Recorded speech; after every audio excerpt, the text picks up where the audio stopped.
आज तो महाराष्ट्र प्रजेला माझ्याने मानले काय बा प्रजेला माझ्याने मानले काय बा शत्रू सोडवणार तर का तर याला दिले मातेचे सन्मान छत्रपती शिवरायांना मला आहे अभिमानी पुढील भाषण प्रथमेश करे.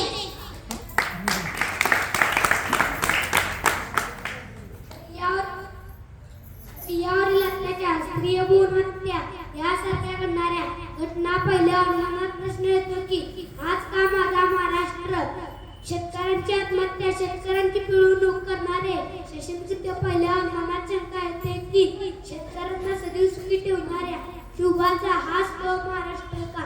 स्वतःला शिवभक्त म्हणायचे, गाडीवर शेतावर माडी शिवबाचे चित्र काढायचे, नाव लिहायचे आणि तीच गाडी बिअर बार अड्ड्यावर उभी करून त्याच गाडीत अनेक गाण्याळे धंदे करायचे.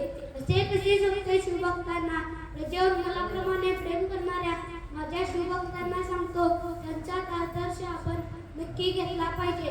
फक्त शिवजयंती आली की महाराजांचा जयजयकार करण्यापेक्षा जीवनातील प्रत्यक्ष महाराजांच्या विचाराबरोबर प्रेरित होऊन केला पाहिजे.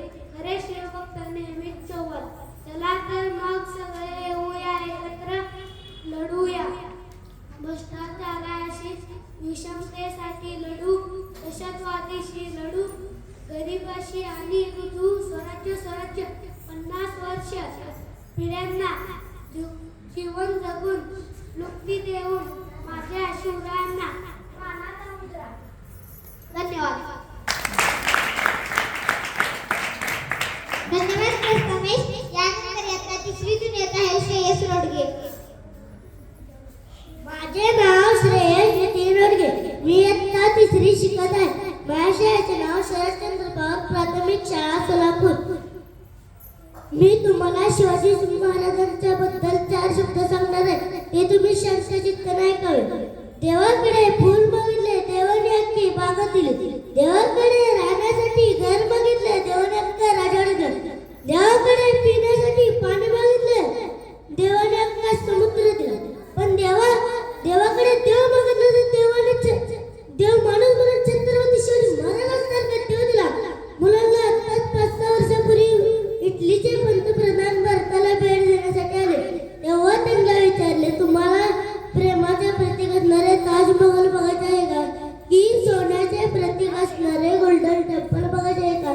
तेव्हा ते म्हणाले, मला प्रेमाचे प्रतीक असणारे ताजमहल नको, आणखीन सोन्याचे प्रतीक असणारे गोल्डन टेम्पल नको. मला माझ्या देशाचा इतिहास शिकवला जातो. त्या राजाचा रायगड मला बघायचा आहे. जर तुम्हाला कोणी विचारले की तुम्ही कुठून